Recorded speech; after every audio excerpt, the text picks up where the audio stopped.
Talk about what you want to be. Step 4. Everybody just do your thing. Wake up, today's gonna be a good day. Wake up, today's gonna be a good day. Wake up, today's gonna be a good day. Wake up, today's gonna be a good day.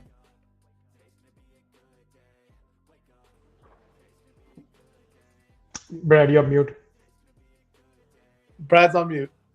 Wow, there we go. Josh is gone, so I had to do it, right? There we go. Welcome to Tales from the Field. My name is Bradley Wall. We are back and better than ever. It is so good to have you with us. On Tuesday, we had Patrick LeBlanc join us on the show. Patrick is a principal program manager from the Power BI Cat team and the Batman of Guy in a Cube. FFS, we established it, right? So we know exactly what's going on there. We talked about work-life balance, tips, tricks, lessons, and how to be able to manage that thing. We talked about the boundaries we have to put down, but how essential that is, whether you have kids at home or you don't have kids at home. Those boundaries are important.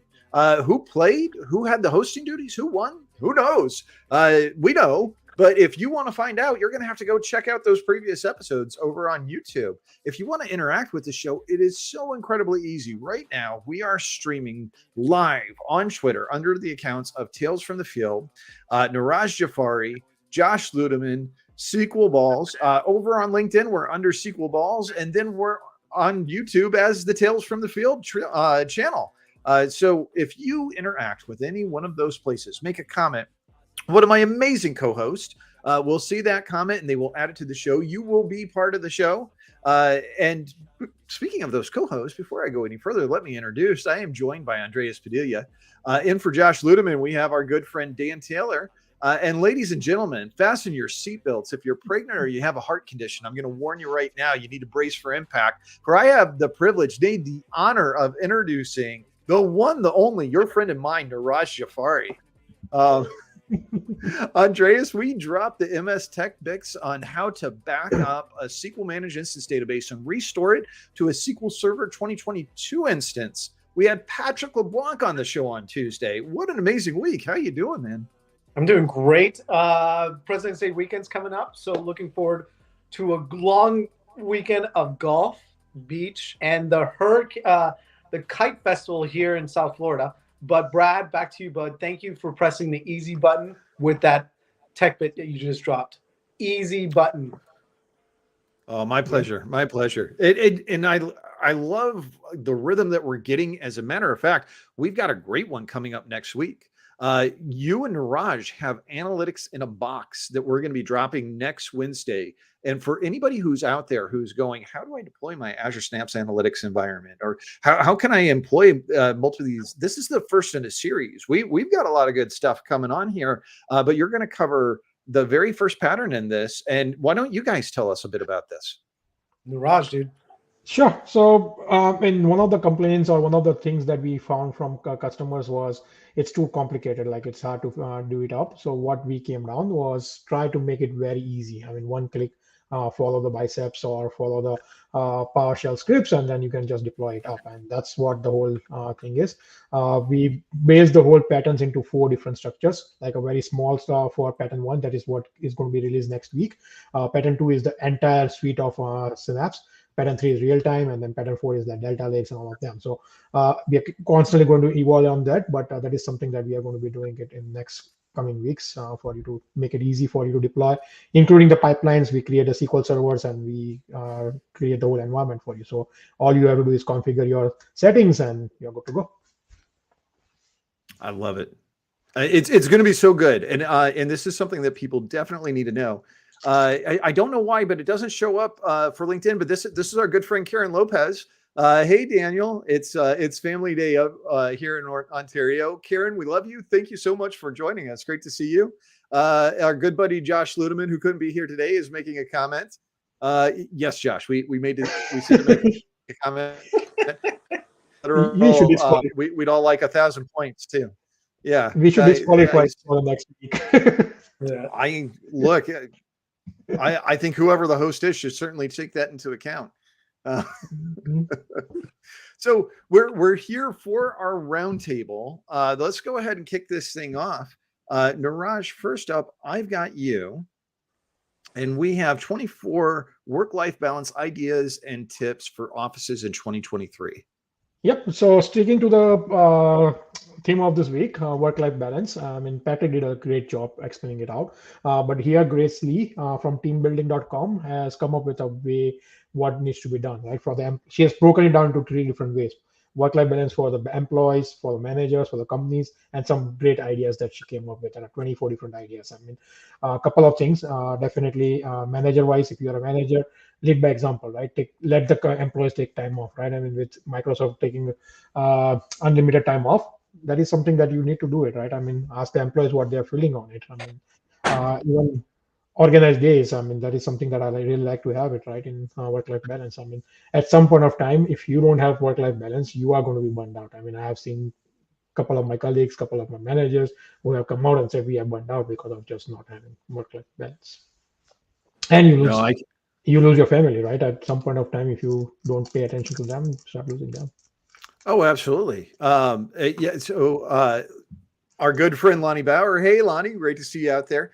Turn off email messaging and after hours notice. Mhm. And if you are brave, and if you are brave and your role allows, do that 24/7. You're not wrong. Now, let's be honest, right? There are some jobs that I've had where that's impossible, where I was a DBA and we had an on-call rotation. But if you weren't on call, you really needed to savor that time. And I can think of multiple times that my buddy over there, Dan Taylor, took an on-call for me, or I'd take an on-call for him or other people on the team, because we might have specific family events that were going on while we had an on-call, just to make sure that people knew, hey, we've got coverage, but we've got your back as well. Those things are important.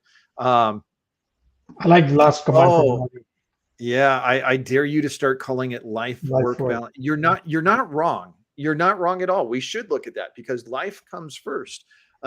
Josh says no disqualification. We do have that truce in place. I'm okay. I'm okay with no disqualifications, Josh. If you notice, Neeraj is the one who seems super excited about disqualifications. I think it's the forbidden fruit. The second we told him that he couldn't do it anymore, Neeraj is like, no, I want to disqualify everybody. Yeah, Neeraj is just, he's been, behind the scenes a little shady trying to get that disqualification in there somehow, some way. It scares me a little bit. You're not alone. As the victim of the majority of disqualifications, I'm always scared by disqualification. So I'm up next, and I've got automating compute scaling with serverless hyperscale and Azure SQL database by Morgan Oslike. Morgan is part of the product group for Azure SQL. And that's right, ladies and gentlemen, you heard this correct. Serverless hyperscale for Azure. Now, if you're familiar with our serverless provisioning tier, great. If not, keep in mind that we set a minimum, maximum amount of cores, and we also set an auto pause capability. To have that capability with hyperscale and the capability for us to scale those very large databases up and down are absolutely amazing. There's some automatic benefits, and I just realized my zoom in is not on.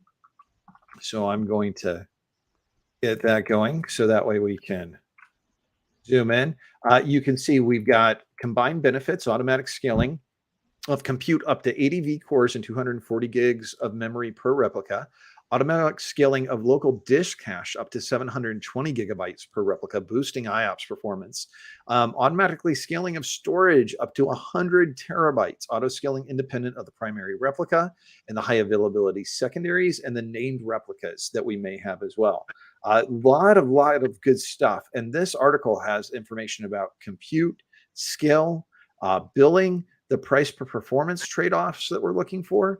And then we've also got some links where we can learn more. So definitely go and check this link out. And again, this is going to be in the comments at the end of the show, so that way you'll be able to find it. But really, really amazing announcement that we had this week on the product. Nice. Next up, I've got Andreas. Being too busy means your personal strategy sucks. You're not wrong. Oh, it's definitely right. Great article by Roger Martin. It's he takes a twist on life work balance. Thank you, Lonnie. And reminds you, hey, you got to play the game smart here. That if you're working too hard, you're not, you got to know where to play, where to inject your talents, your strengths, and play the game so that you win. And if you do some mind shift internally and look at where can I apply my strengths, where they're going to make the biggest impact, you'll actually come out with a lot of trophies in the end, and you won't be killing yourself. So great articles to remind yourself, play the game the way it needs to be played. Don't work hard.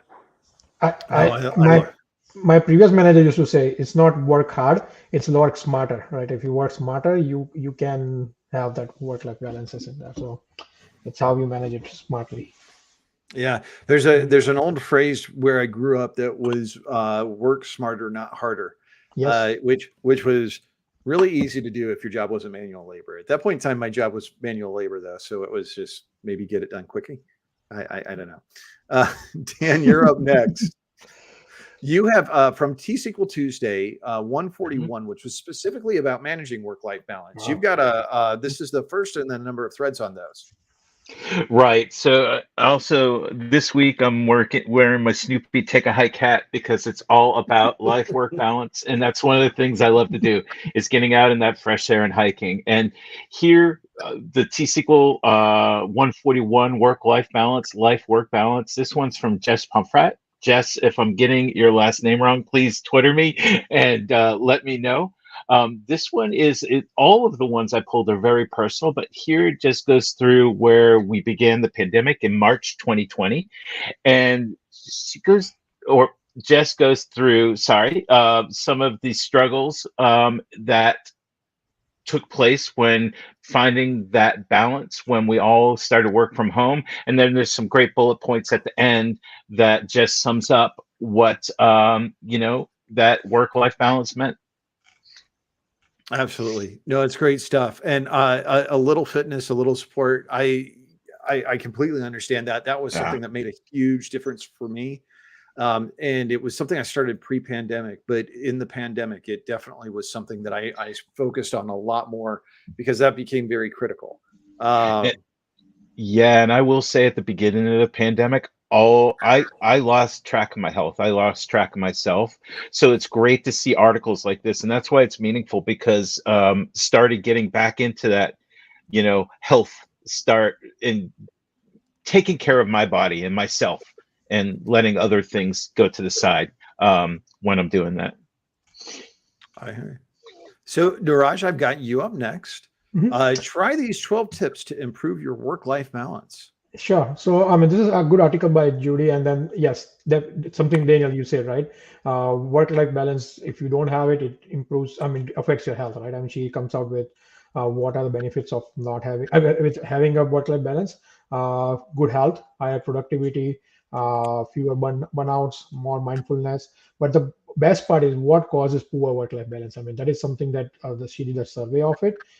And probably I agree on some of them, right? Increase expenses, and your expenses keep on increasing, but salary doesn't go up. That's when you start really doing more and more work, right? And you're trying to prove yourself a responsibility, right? As you keep on going higher and higher in your job, something keeps on going on that, and then increase responsibility at home, right? If you have more and more family to feed or more and more things at home to do it, that's where your work-life balance really go out of things, and that's where people start getting into more work, and no life. So some of the very most common causes that are happening. And I've seen in particular this new generation, Gen Zs and Gen X. This is very common right now, right? They've gone crazy on this. Yeah, and one of the couple things in here, right? Like having a child increases some of the performance, working long hours, increased responsibility at home, increased responsibility at work, expenses without an increase of salary. It's important to realize, there's some of these where there's just not an easy answer for it. If you're not getting a job increase, if the market is good, you can go and you can find something else. You want to make sure that you're appreciated. But at the same time, we find ourselves in a very difficult environment that continues to be difficult. And we're not sure how long that's going to last. increased responsibilities at work. We've all felt that, but I think that we covered with Patrick some really good strategies on pushing back and making sure that we say, hey, if you need me to take something else on, what are we taking off? I remember when I was at Publix, one of the things I would say to our managers, because we would often get people to come to us and go, I need you to do this. I need you to do this. And there was a point in time I felt full and I went, hey, these are all the things that I've got on the stove right now. What do you want me to take off? And I remember the first term I said that my manager literally stopped in his tracks. I don't want you to take off anything. And I said, that's great. I said, there are only so many hours in the day. I am not going to be able to do this. So what is it that you want me to fail at? Because I'm going to guarantee you that I'm going to fail at something. So help me prioritize what is the least most pressing thing. You really feel that way? I said, yeah, I absolutely feel that way. Okay, well, I guess we'll give one of these lower things to someone else. Great. But I would also say that every time you pass on something, you need to look at an opportunity for it. Having children, gosh, we should have a show just on this about, the life work balance with children. Because it's a challenge, right? Yep. And people go into it and they don't always have the expectation. My buddy Jorge, when he had his daughters, they were twins, and then he had a son. But when he had his daughters, they were his first children. And I said to him, look, man, your social life is about to disappear for the next 10 to 15 years. And I said, there's going to be a point in time where they're old enough that they don't need you anymore, or they're wanting to do less things with you, where, your life might revolve around some sports or some event or some extra thing they're doing, but you're going to have to say no a lot. But I am going to continue to invite you to things, knowing that you will say no. And it's okay that you say no. And don't feel guilt or shame about that. But I need you to know that we're still going to be here. When you get to that point in time in your life, you can re-engage. And there are strategies for that, making sure that you go out with your wife, making sure that, or your partner, or, your husband, whoever your person is, making sure that you have time to be able to build that relationship. But I love Lonnie's saying life work balance, right? Because if we look at it as how do I establish my life without work, it becomes pretty clear the things that we have to do. Yep. And Brad, if I could just build on that, where you said you eventually had to say no, what a lot of folks don't understand, and even I find some managers, if you keep adding things on and you're saying this all needs to be done at the same time and you don't take anything off, things are going to suffer. So just like a technical deployment is going to suffer, if you have too much on your plate for your work-life balance, things are going to suffer. Your marriage is going to suffer. Your relationship is going to suffer. Your relationship with your kids are going to suffer. So you got to find that balance. Otherwise, it just permeates throughout your entire life. So I'm glad you mentioned those things, Brad, is because it's really important for people to remember to find that balance. Absolutely. I think that's the thing we're all searching for, right? So speaking of, next up, I've got our good friend Patrick Block, who we had on the show on Tuesday. This is a video from Guy in the Field. Wow, not easy for me to say, right? Oh, Guy eats world. Well, you're getting cut some heat for that one, man. Yeah, there we go. From Guy in a Cube. Publish and migrate your RDL files from Power BI report server to the service. Now, what I love is Patrick goes through in this video all the different ways that you can use Power BI report service to migrate your paginated reports and how easy we've made it. He even goes through an error situation where a report can't migrate because it's got a link to a report. He shows how he changes it to a URL link for the report that successfully migrated up to Power BI, how he can even include parameters for that, and then how he can go ahead, fix that, and then publish it. This is a great video for anybody who has legacy code sitting on their environment, struggling to be able to get up to Azure and to be able to get into Power BI from reporting services. This video, it's about 7 minutes long, but by the time you get through it, Patrick has run through like 99% of all the scenarios you're going to need. This is really, really great stuff, especially for anybody doing a BI migration to Power BI. Nice. That's it. Let's see. So next up, sorry, I lost my place. I've got Andreas. Automate and integrate Azure Data Explorer as long-term retention for Microsoft Sentinel. Okay, you guys, this is a great article by Sridhar Andy. Thank you so much for this. This is actually something that we don't tend to see, but I wanted to put it out there. I have a customer right now that wants to back up and know their options for backing up and DR scenarios for Log Analytics Workspace. And lately, let the audience know, I've been actually doing a lot of DR resiliency type of work for a number of customers. They're asking me, hey, I need to back this up. So this one customer asked me, how do I what are the options that I have for backing up my Sentinel and my Log Analytics Workspace and my my activity logs, and how can I wrap DR around them? So you have a couple options. You can export your logs. You can pump them into Storage Archive. But then there's actually two really easy ways of doing things. But they require a little bit more cost, but they're the easy button of it. You can pump logs directly using diagnostic settings into another Log Analytics Workspace on another region. Bam, there's an easy win there. Or you can pump them into an Azure Data Explorer cluster. And why do I love that? Because all of this, all your activity logs, all your Log Analytics logs, they're time series data. And then once I put them in the cluster, they can just sit there. I don't have the cluster turned on. Well, I actually have to turn it on to ingest, but then you can schedule it, turn it on or off. You can read easily and create really good reports for historical data for your Sentinel, for your Log Analytics Workspace. So this is the other option for DRing your Log Analytics Workspace. It ties into Sentinel, ties into the Azure Monitor. Really quick win. Thank you for this. Nice. I love it. Beautiful, beautiful, great stuff. So anything that does Data Explorer, I'm a big fan of, because I look at that and it is such a phenomenal service. We see more and more people adopting that all the time. So Dan, I have you up next. You have T-SQL Tuesday 141 again, but this is going to be Chris Yates' blog this time. Chris Yates. All these are phenomenal people out there. Great. And what I was looking for is folks that were coming from a personal perspective, sharing their work life, or shall we call it life work balance now. Thank you, Lonnie, for the challenge.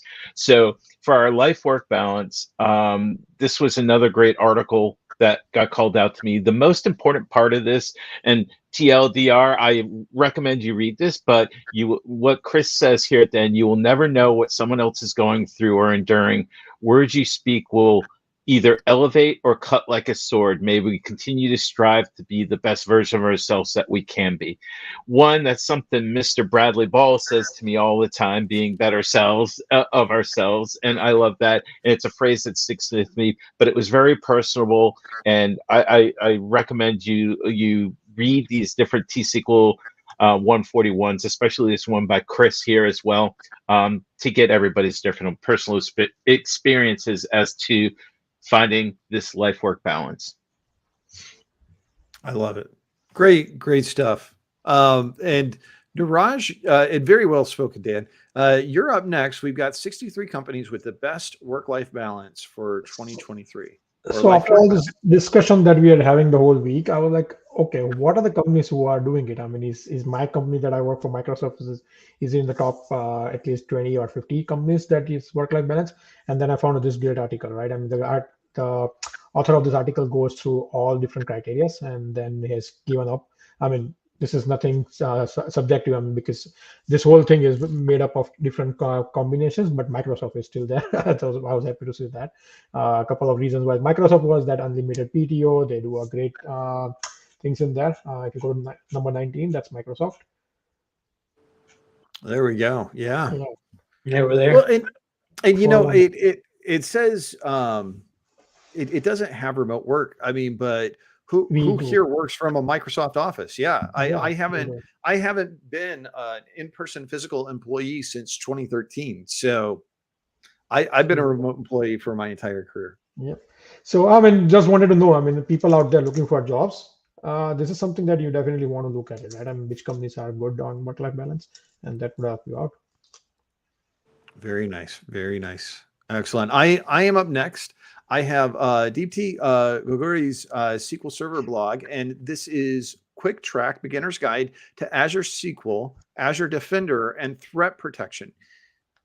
For folks that don't know, like we've been working in this for a while. We are very well aware of what Azure SQL Defender can do and recommendations that we make for customers to be able to utilize this. Having been in multiple different scenarios, right? When you look at MSIT, we have an infrastructure that gets attacked constantly, and there is a lot of work at Microsoft that goes into defending that. And we take those lessons for our environment, we turn them into the services that we offer to customers. A great example of this is SQL injection attacks. This will intercept and alert you of SQL injection attacks. They will prevent them from actually occurring. And one of the things that you can do is you can enable Azure Defender, and then you can put it in place. So Deepti, her blog talks through doing a vulnerability assessment, how we do this assessment, some additional details. But what I love is she's also got some links to the additional references we have. And we have a whole bunch of learn links. There was a pre-con that myself, Josh Ludeman, and Buck Woody did for Live 360 this past year. And this was a big thing that we covered, how to be able to secure things and how to be able to make sure that this is in place. So security is always top of mind and always should be whenever we're building our environments, because we want to assume that zero trust, assume that breach is going to happen, and then put all the tools in place possible to prevent that from happening. Yep. Andreas, I've got you up next. You have data quality testing in the Medallion architecture with PyTest and PySpark, and this is from the Data and AI Summit. Oh man, this is a great little gem. This is a gem of a video. I'm getting a lot of questions lately with what are the best practices for Medallion architectures within Databricks, how to set up your bronze, your silver, your gold, how to efficiently do Delta Live tables and streaming into each container, bronze, silver, and gold, how to do error handling. But what this video showcases is you can do all of this with Data Factory. You can set up your notebooks in Databricks. You call Data Factory, and within those notebooks, you have to do some unit testing. Some unit testing in order to validate your pipeline and make sure that all the schema is correct before you go from bronze to silver. The schema is correct. The data frames are correct. Okay, beautiful. Everything validates. Move it into silver. Rinse and repeat. Do that same process. Do the unit testing before you go to gold. So what does this really help you with? It helps you with not only validating and doing data quality tests, but it also lets you pinpoint errors in your pipeline really easily, because if you don't do these unit testing between bronze and silver and gold, you don't know where there could be an error or where there could be a schema change or where you could have injected bad data. Doing it this way tells you, okay, I know where that error happened. It happened between bronze and silver or silver and gold. And it's easily implemented. So excellent video by Carter Gilgore. Thank you so much. Definitely something that you want to have in your arsenal and repeatable. Hey, Andres, it's a gem. My good-looking friend Andres, does this build upon last week's video? And folks can go back and watch last week's video on the unit testing blog post that you gave us last week. Man, look at this guy. He's been listening. Ooh. Even though we send him out into the field. Bonus points for Dan. Yeah, bonus points. Thank you, sir. Yes, unit testing all around, back-to-back weeks. Very nice. Nice. Yeah, there we go. I love it. I love it. I love when we have a theme and we can connect these things together, because often we have people looking for subjects. We've got you covered with multiple different things, and this is an evolution of what you've been talking about. It's really important because unit testing is a key part of data DevOps, and we need to understand how we're going to utilize that in a multitude of different environments. And I hope folks are starting to see the pattern of all the weeks that you've put this together. It's Tales from the Field. The whole messaging around the title of your show is Tales from the Field. This is where we're getting this from, folks. That's why you want to tune in and watch these folks every week, because you're getting these tales, and we're going to make it better, and we're going to help that transition into Azure easier for you. So thanks, y'all, for doing this. Listen to that. I got to tell you, Dan's making a move for Josh's spot permanently. Yeah, that's what I mean. Like he said, these are all stories that are being the catalyst of all of that is the customers. We see what they're asking, what they need, and we want you guys out there in the World Wide Web. Hey, these are the recommendations that we're giving to all of them. So please use absolutely. And Dan also has a hat. Oh yeah, he does have a hat. Josh, you have a tough competition. You better bring it. It's a different. And it's a different style hat. I love it. Ooh, Dan, bringing the heat. All right. Well, speaking of, last but certainly not least, we've got our buddy Dan, and this is T-SQL Tuesday 141 Life Work Balance by Dale Hurt. Dale, I love Dale's like one of my Twitter friends. We support each other on Twitter, and one day I will bump into Dale sometime again when we go. So what I love here, Dale calls out something that he calls forcing function, and for this, lots of kudos. And I don't want to read through it. I don't want to drain. Oh, I thought I'd never say that out loud. I don't want to go through all the bullet points that Dale calls out here for forcing the function, but there's some really good reads here. And the one bullet point I will call out is do not work from home. It has to be a building on fire emergency for me to work from home. I love that because it's a differing opinion than most folks, right? But read the article, go through here, learn about Dale's life-work balance transitions and how Dale went through the different changes within the last couple of years. So another great article about life-work balance. Nice. That is excellent. And by the way, Brad eloquently said, I have to find my old high school teacher that said I would never say anything eloquently. Wake up, today's gonna be a good day. Wake up, today's gonna be a good day. Wake up, today's gonna be a good day. Wake up, today's gonna be a good day. Wake up, today's gonna be a good day. Wake up, today's gonna be a good day. Wake up, today's gonna be a good day. Wake up, today's gonna be a good day. Yo, set your affirmations, aspirations. I got shit to do, the aftermath of preparation. Good food, good mood, blood in circulation. One step at a time, yeah, that's how you make it. Set a goal you control and the steps you take them. I try to pick one thought, have some concentration. And if I make a mistake, it's called education. I try to do this every day, call it replication. Wake up, today's gonna be a good day.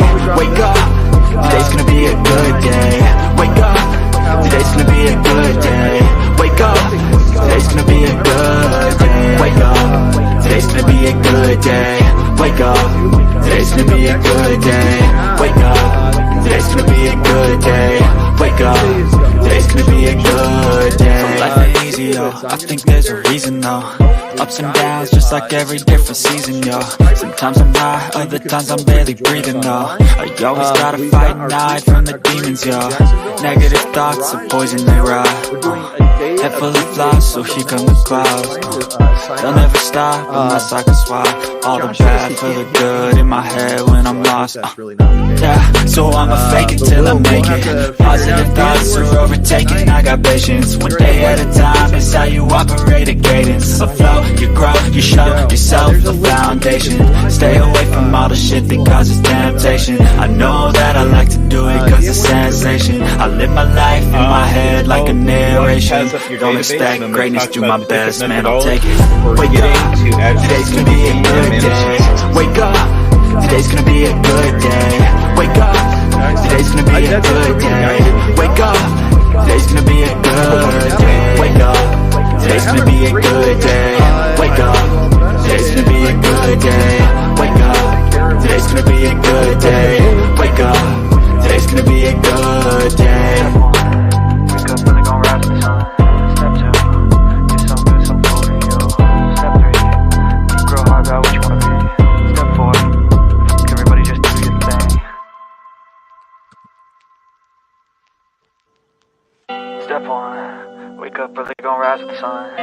to get some food in you.